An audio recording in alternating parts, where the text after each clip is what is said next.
Let's say hi to Eric in Colorado. Eric, what's up? Hey, guys, have you seen the new Playboy yet? With Debbie Gibson? Yeah. Yeah, that whole celebrity thing, posing nude, is getting old, and I'll tell you why. Yeah, it's getting old, but I'll tell you what, she's fucking hot. Yeah, but she doesn't show anything. She doesn't? She does it from the... She doesn't show... There's no beaver shots, but... Do you see Snatch? No, you don't see Snatch. None at all? No hair? No, she has this, like, she has, like, this, what was it, a necklace or a belt that... The one shot, she's holding a hat over it. The other one, I think it's like a belt or something she's covering with. Yeah, it's some kind of wacky necklace or belt that just happens to cover the area perfectly. Oh, clever ways to hide it. Even still, I tell you what, I was comparing her pictures to those of Tiffany that came out last year, and her pictures are a lot better. Remember the big Debbie Gibson-Tiffany fight of the 80s? And then the joke was, you know, which one's going to end up in Playboy first. And Tiffany... What's funny is when Tiffany posed, Debbie Gibson said she would never do it. Oh, really? She did say that? They all say they'll never do it. The trick is, you got to do it when you're hot. Yep. When the people want to see you. If Tiffany and Debbie Gibson did some kind of a dyke thing in Swank magazine in 1985, you know, maybe then...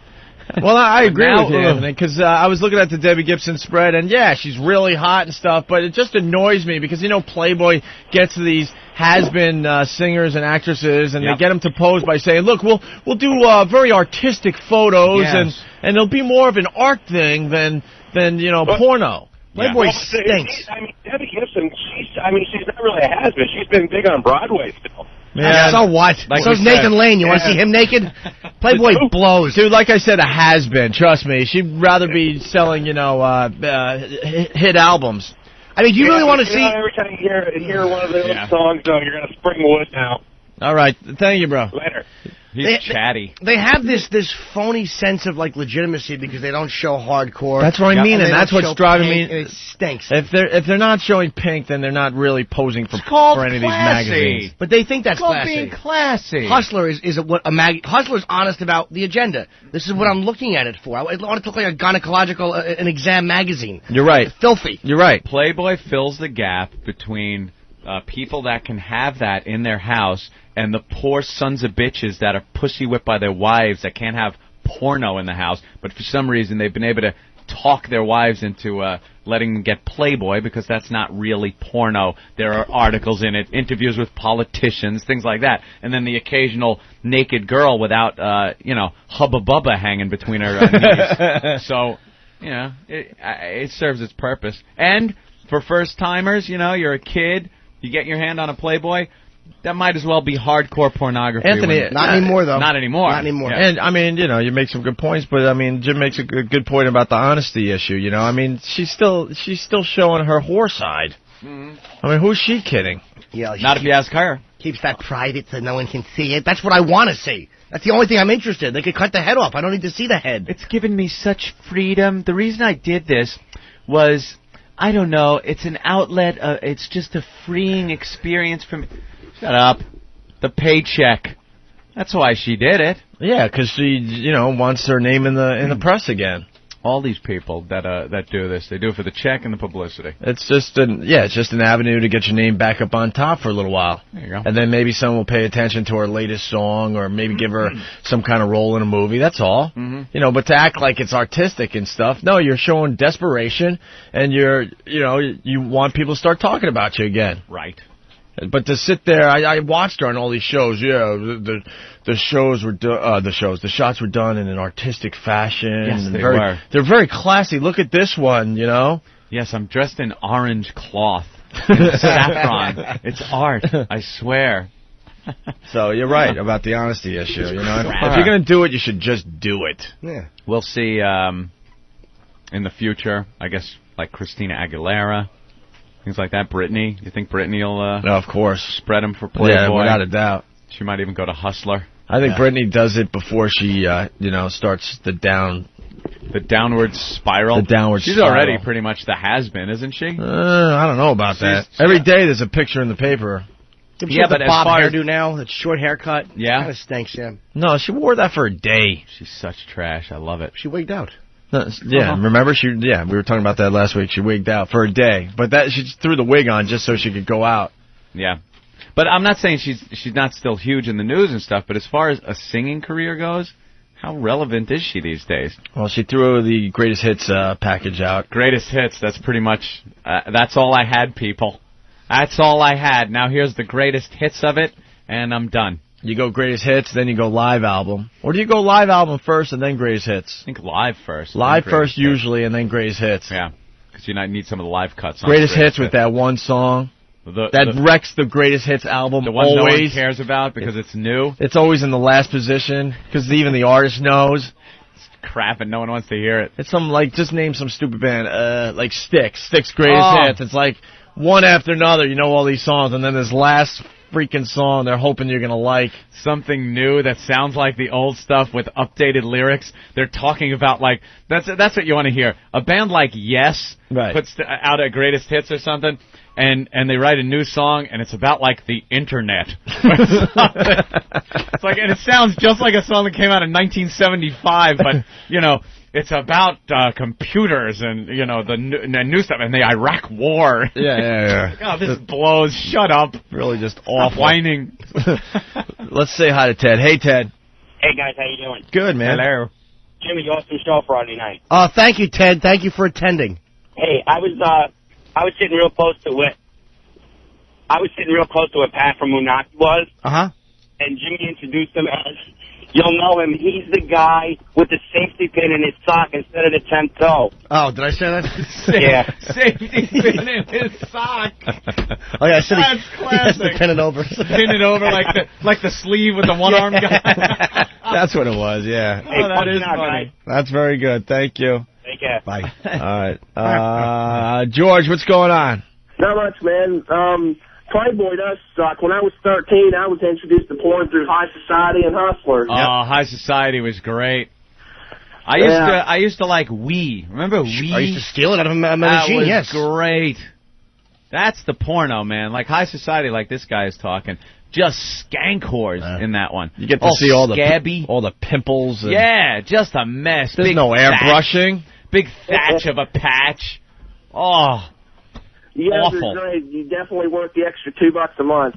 Thanks, fella. Thank you, my friend. I remember Have a good day. in the hotel that was probably about a half mile from my house, me and my buddies used to go, and with screwdrivers, we would ride. They had porn vending machines. They had Wii and Penthouse. And, porn vending machines? Yeah. In this, it was like a Holiday Inn or whatever. It was like a little local dive hotel. And they had porn vending machines. In Jersey? Oh, yeah. It was on Route 1 in North Brunswick. And we would go with screwdrivers and jimmy them and steal the new porn. Yeah. And I was such a sex addict, even in 5th or 6th grade. I couldn't look at it until I was alone. And I could just kind of rub myself. I couldn't look at it You couldn't even friends. look at it? With my friends, no. Wow, really? I never got into looking at porn with my friends. I would always have to do it alone. I had a big stash up in a tree fort. And, friends would come by. It was like a nightclub, I'd look, no, you, okay, come on in. No, you're not dressed right. Get out of here. Velvet rope. And you get in the tree fort and just hand out the porno, and you'd look at it. We had an underground tree fort. An underground tree fort. Well, it all depended on the neighborhood, That's man. a root fort. Yeah, I know.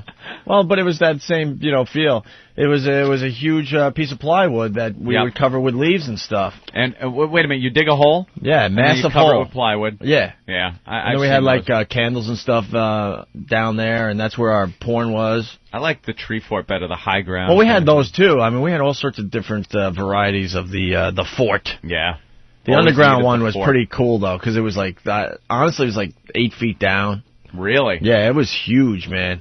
And enough room side to side? Yeah, pretty much, yeah. I'm trying to remember now. It's probably 6 by 10 feet, probably. The work you used to put in as a kid to make things like that, and that was kind of easier because all you needed was the big piece of plywood. But a tree fort was you had to go out to places where they were building houses. Oh yeah. And steal the wood. You get your dad's saw and hammer and a few nails, and there you are engineering a place that goes in a tree. You needed truss work, and you have to get up and put those initial cross beams across the trees, and they never fell down. It's like kiddie engineering. You kind of knew you needed this, and you didn't know where you learned it from or anything, but you kind of knew how to build this structure that didn't collapse when 5 guys are up in there. I remember amazing. When I was a boy, we were going to make a gang in North Brunswick. We were such faggots. Oh. And we were going to a gang. I swear to God, we kind of like, so let's make a gang. But we were going to call it the Lords. Oh, 1955, Jimmy. It's atrocious. Ba ba ba ba ba bang dang dang dang dang dang dang bop. Hey, I'm Jimmy Robinson, huh? Hey, the Lord. Patsy, over here. Get under the porch, hey. Hey, monster rain, hubble, hubble. But no, they were going to build a fort, and me and my friend were so lazy. We said that we volunteered to go to the hardware store and get the letters because we were going to write our gang name. Oh my God, your gang name on the front of the the little hangout place, and that was what me and him did. Went and picked out letters. Letters FAGGOTS. Oh please, yeah. We had little, instead of a door, just a big piece of orange cloth that we could walk through. Bunch of fruits. The Lords. All the way from your to your last dying day. Say the Lord. You're a jet, let them do Jimmy's what dancing. they can. You've got brothers around, you're a family man. You're never alone, you're never disconnected. You're home with your own. When company's expected, you're well protected. Here come the Lords. With the capital J, which you'll never forget till they cart you away. When you're a jet, you stay. Oh my God, the Lords. The Lords. I can't wait to see Whackbag for the pictures they're going to make of that one. Go to Photoshop on whackbag.com. Oh, how many leather jackets they're looking for on Google Images right now. We were in 7th grade, just tools. Oh, complete idiots. Why the Lords, though? I don't know. I mean, why would they go to build something and let me and my dumb friend go pick out letters? I mean, there's no real reason for it. We're homos. Who are you, Kanicki? We're all over the ball field today. Let's say hi to Tony in Miami. Tony! What's up, Zach and Screech? What's going on? What's up, Tony? Hey, listen. The first thing I was exposed to, of all porn, I was like 8. My brother was like a twisted ass freak. Kids are usually like playboys and hustlers. He had Puritans. You remember that porn? Sure do, yeah. Puritan was like the hardcore ass fucking porn. And my brother had like a huge fucking pile of Puritans. And one time I rubbed one out and I left one out, I guess. And I went downstairs and my mom's this little old German lady, right? And I guess she found it and she's like, hey, found something in your room. And I'm like, oh shit. And she goes, that's a hardcore porn! So she started freaking out, and I'm punching out. Peace. He didn't even let me get to the crash. The best part was we all just started looking at each other like, what's going on here? I'm hitting buttons, gearing up for the crash. I'm just waiting for him to stop and hit the crash, and he punched out. He could sense that you were looking for, what are those white things called? The template. That he knew you were looking, so he was so quiet he could hear the shuffle of the papers. See, that's a punch out. You can't punch out when you're done. Right. Some people get the crash and they go, all right, I'm punching out. It's too late. You're a ditch in the ground. Mike from Jersey. Hey, guys, how you doing? Good. Yeah, I got a good story.